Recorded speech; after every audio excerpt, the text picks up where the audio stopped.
New York City, the restless heart of America, is a place where millions of people carry millions of dreams.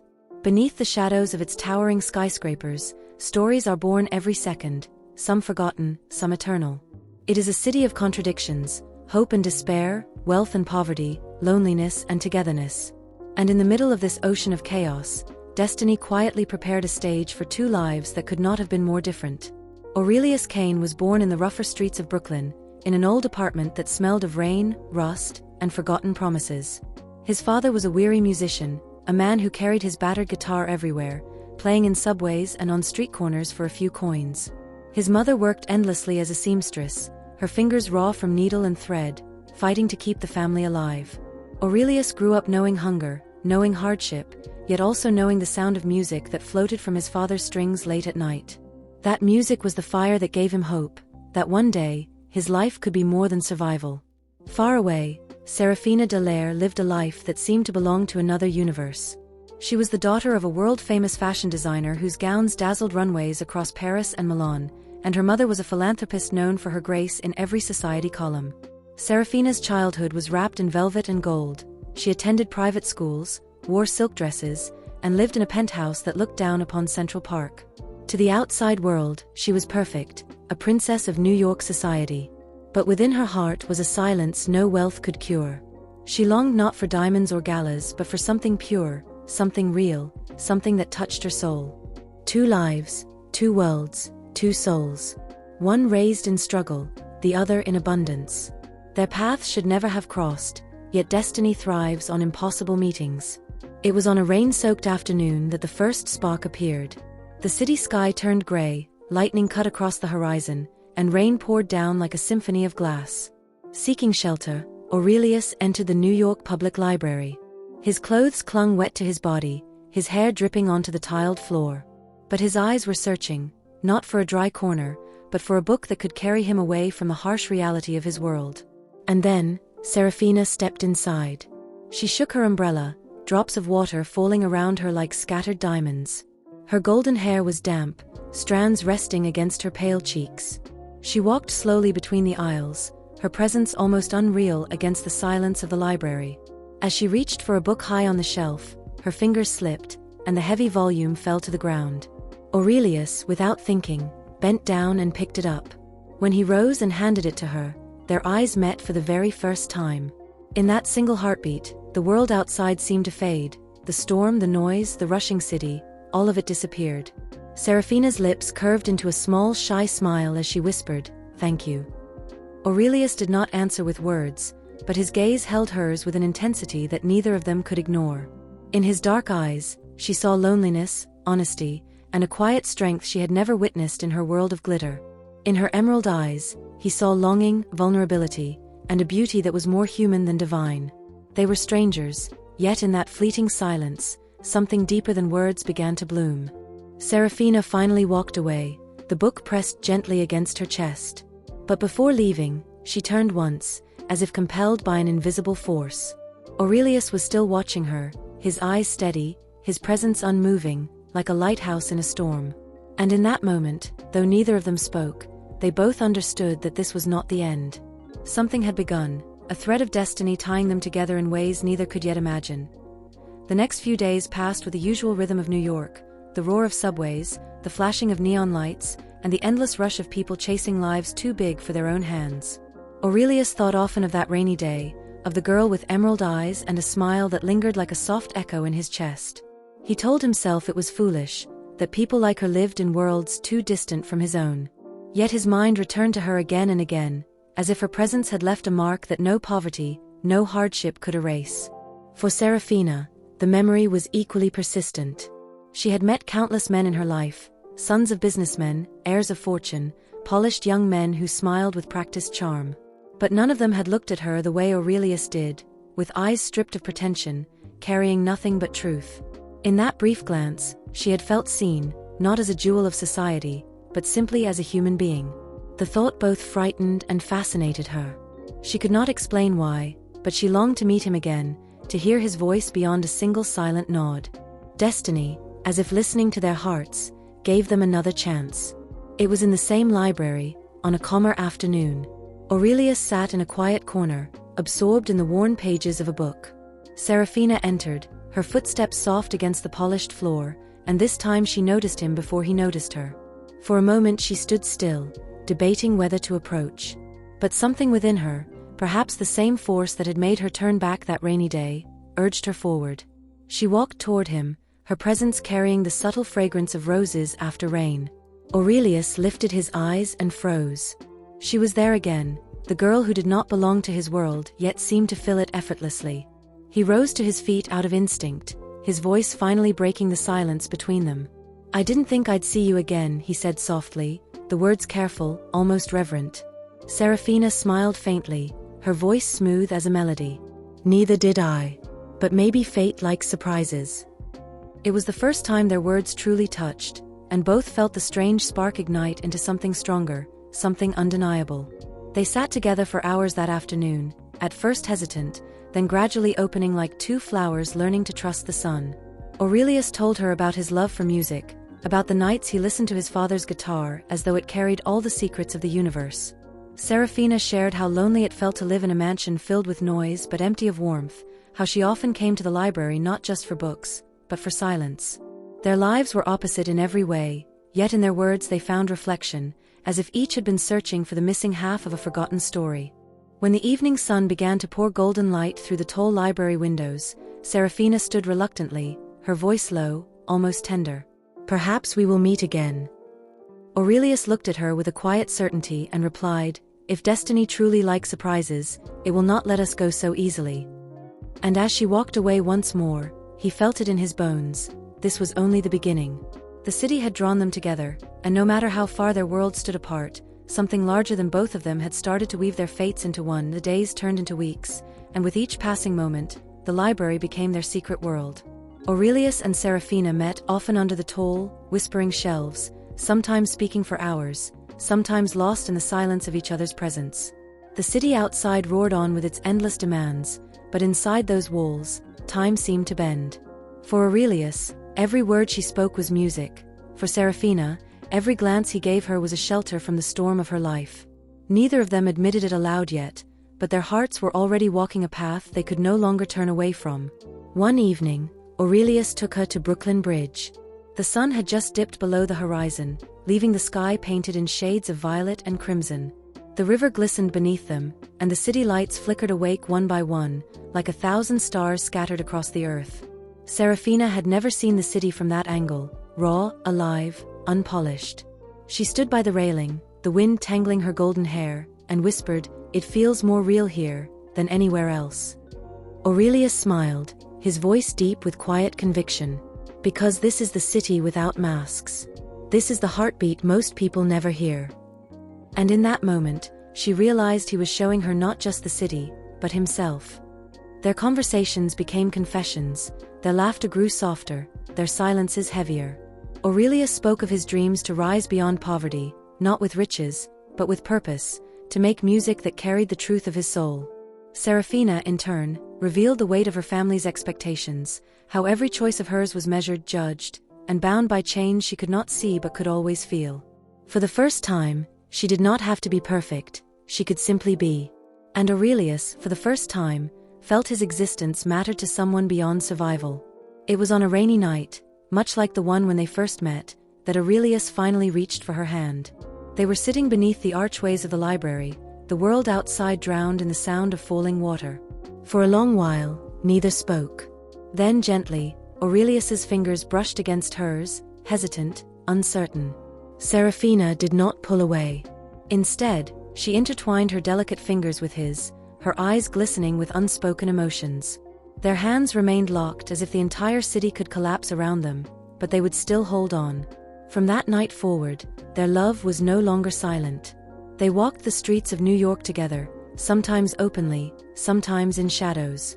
Seraphina brought him into art galleries and concerts, showing him the glittering world she lived in. Aurelius took her into the hidden corners of Brooklyn, where jazz floated from small bars and street musicians sang with voices more powerful than any stage. In every exchange, they gave each other pieces of themselves, worlds colliding, hearts blending, souls binding. Yet even as their love blossomed, a quiet storm gathered beyond their reach. For every smile they shared, a shadow loomed. Seraphina's family, proud and powerful, would never accept a man like Aurelius. And Aurelius knew, deep down, that no amount of love could erase the harsh lines drawn by wealth and poverty. Still, in those moments together, they chose to believe only in the present. Because love, in its purest form, does not calculate tomorrow, it only lives in the heartbeat of now. For a time, Aurelius and Seraphina lived as though the city existed only for them. Their footsteps echoed in hidden alleyways, their whispers filled quiet parks, and their laughter carried through the bustling streets like secret music. But love cannot remain hidden forever, and soon the world around them began to notice. The whispers of their closeness traveled like wildfire, reaching ears that could never understand what tied two such different lives together. It was Seraphina's mother who first confronted her. One evening, as the chandeliers of their grand apartment glowed above them, she asked in a measured tone, "Who is this boy you've been spending your time with?" Seraphina hesitated, her heart pounding. She knew the truth would be met with fury, but she could not lie. "His name is Aurelius. He is kind, he is honest, and he sees me for who I am." Her mother's eyes hardened, her lips pressed thin. "Seraphina, you are the daughter of the Dallaire family. You do not belong to his world. You will destroy your future if you continue down this path." The words cut like ice, but Seraphina's silence was her quiet rebellion. Aurelius, too, began to feel the weight of the divide. He noticed the stares when he walked beside her on Fifth Avenue, the disdainful glances of those who recognized her but not him. He could hear the unspoken words in their eyes, unworthy, out of place, nothing. Yet each time doubt touched him, Seraphina's hand would find his, her smile would anchor him, and for that moment, the judgment of the world seemed powerless. Still deep inside, he feared that one day the walls of her world would prove too strong for their fragile love. The tension grew when Seraphina's father learned of Aurelius. Unlike her mother's icy disapproval, his anger was thunderous. He stormed into her room late one night, his voice sharp and commanding. "This ends now, Seraphina. You will not throw away everything for some boy with nothing to his name." Tears welled in her eyes, but her voice was steady. "Father, he is not just some boy. He is the only person who makes me feel alive." Her words struck him like defiance he could not tolerate. His fists clenched, his face burned with rage, and his final command fell like a verdict: "If you continue this foolishness, you will no longer be my daughter." For the first time, Seraphina felt the full cruelty of the cage she lived in. All her life, she had been groomed, praised, adorned like a jewel, but now she realized she was only valuable as long as she obeyed. That night, she wept in silence, her heart torn between the love that gave her freedom and the family that chained her with duty. And yet, even through the tears, one truth remained unshaken: she could not let Aurelius go. When she met Aurelius again beneath the glowing streetlights of Brooklyn, her eyes carried both fire and sorrow. She told him of her father's words, of the ultimatum that had shattered her world. Aurelius listened quietly, his jaw tight, his hands trembling. Then, with a voice both fragile and fierce, he said, "If I lose you, Seraphina, I lose everything. But if staying with me costs you your family, your home, your future, I cannot ask you to bear that weight." Seraphina placed her hand on his cheek, her tears glistening in the night. "You don't have to ask. I choose you. No matter what the world says, I choose you." And in that vow, spoken against the city's endless hum, their love burned brighter than ever before, even as the storm around them grew darker. For a while, Aurelius and Seraphina created a secret world of their own, far removed from the judgment and disapproval that surrounded them. They would meet in forgotten corners of Central Park, where the tall trees shielded them from prying eyes, or slip into small cafes in Brooklyn where no one knew her family name. Each stolen moment was a rebellion, each kiss an act of defiance against the invisible chains trying to tear them apart. To the world, they might have been a scandal, but to themselves, they were nothing less than a miracle. In those hidden hours, Aurelius discovered sides of Seraphina no one else had ever seen. She confessed her dreams of writing, her longing to escape the heavy expectations placed upon her shoulders, her desire to be loved for more than her beauty and her wealth. Aurelius listened with a tenderness that made her feel whole. He too shared his secret fears, the burden of poverty, the constant shadow of being treated as less than others, the ache of believing he was unworthy of her. And yet, in the glow of their love, these fears seemed small, powerless against the force that bound them together. But as their love grew, so too did the dangers. Seraphina's family tightened its grip, forbidding her from leaving the house alone, watching her movements with suspicion. Aurelius's mother noticed his distant eyes, the sleepless nights, the way he would return home with bruised knuckles from fights he had picked with men who mocked him for daring to love beyond his station. The city, once their playground, began to feel like a battlefield where every step could lead to betrayal, every glance could bring discovery. There were nights when Aurelius begged Seraphina to leave the city with him. He painted pictures of a small life far away, perhaps a quiet town by the sea, where no one knew their names, where love could breathe without fear. Seraphina's heart ached at the thought. She wanted that dream more than anything, yet leaving meant cutting ties with the only world she had ever known. Still in his arms, under the blanket of stars, she whispered, "If it means being with you, I will go anywhere." And so they began to plan. Quietly, secretly, they saved money, sold what little Aurelius could spare, and mapped out the train routes that would take them away. Their dream was fragile, but it was theirs, something that gave them hope against the crushing weight of reality. Every secret plan, every hushed conversation under moonlight carried the thrill of freedom, but also the fear of being caught. They both knew one misstep could cost them everything.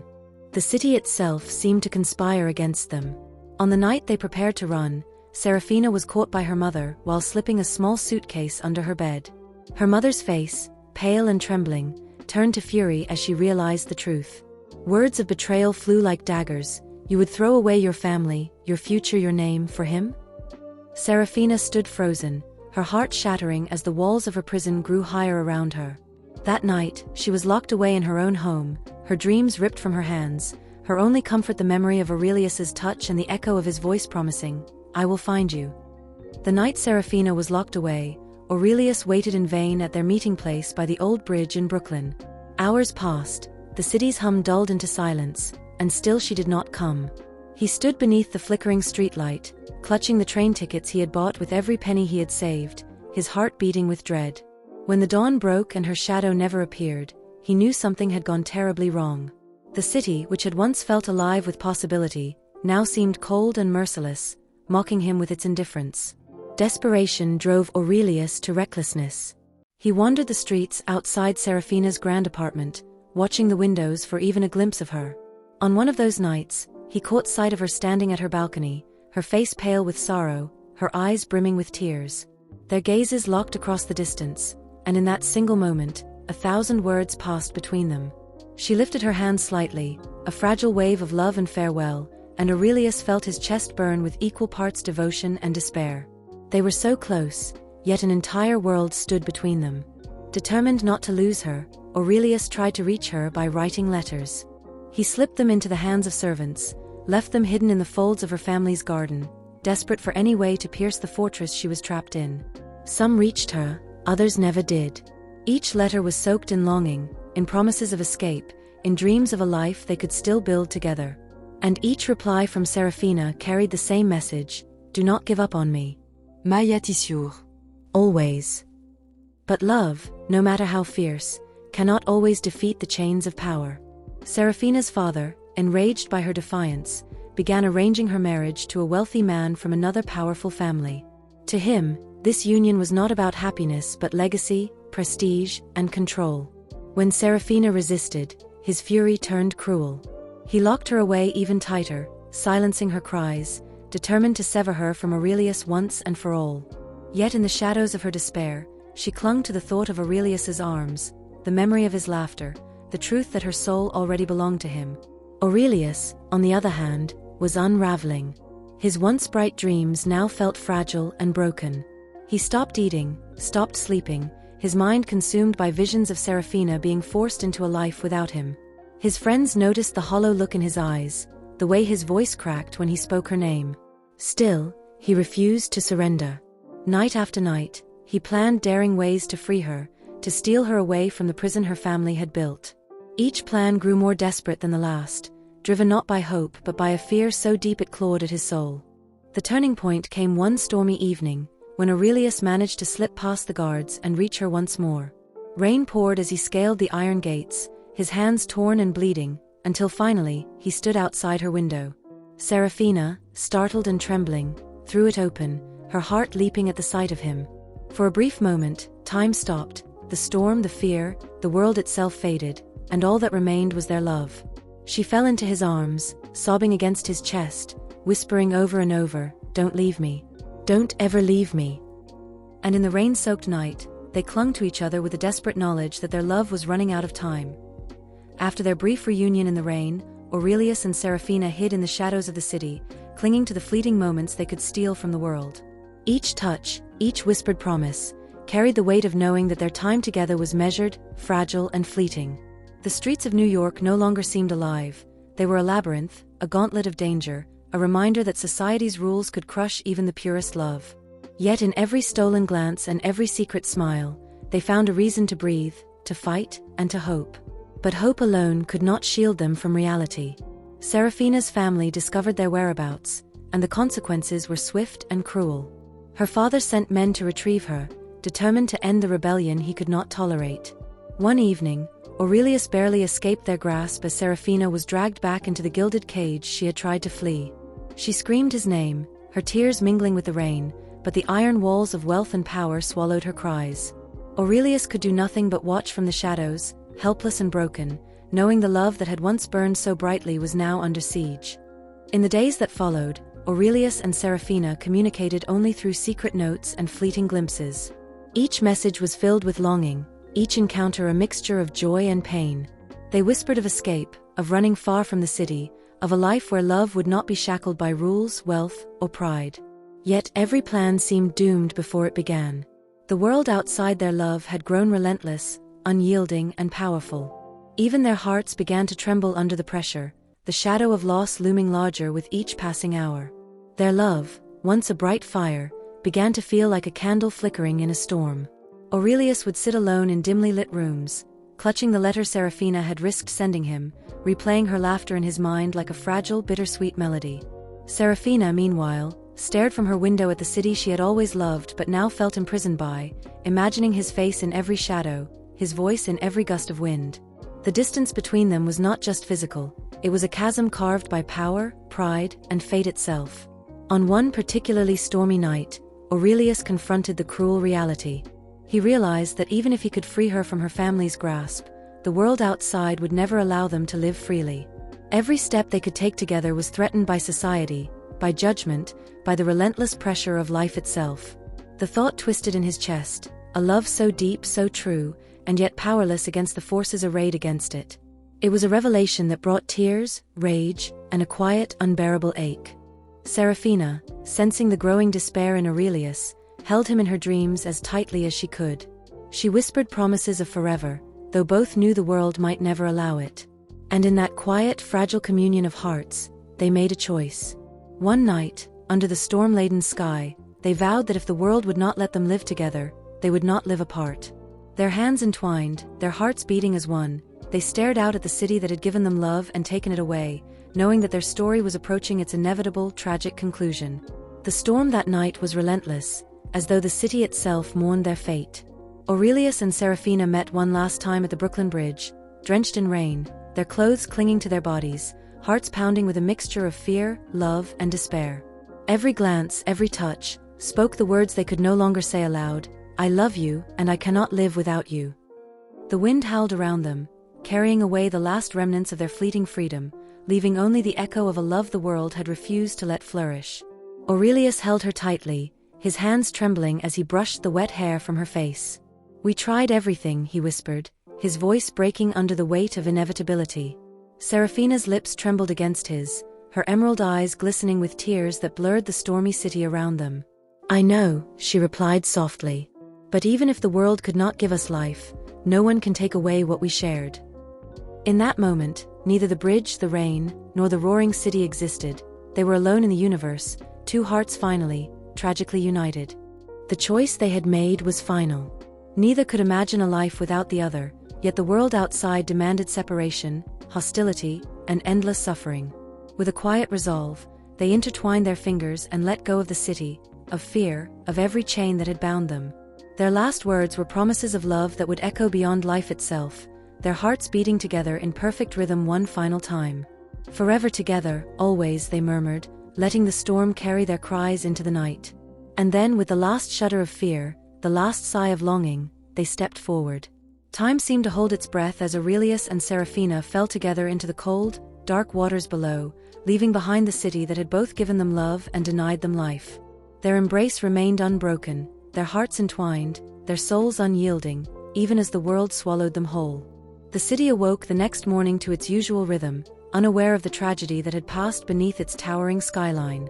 Passers-by noticed nothing, only the river moving quietly beneath the Brooklyn Bridge, reflecting the first pale light of dawn. But somewhere in the hearts of those who believed in love, a whisper remained, a story of two souls who loved so fiercely that even death could not undo them. Aurelius and Seraphina became legend, not in the newspapers, not in the galleries or socialites' whispers, but in the secret places where love lives eternally. In every rainstorm that drenched the streets, in every quiet library corner, in the hidden corners of the city that still held magic, their story breathed on. A love too pure, too powerful, and too tragic for the world to contain, reminding anyone who dared to love that the heart's deepest desires sometimes demand the ultimate sacrifice.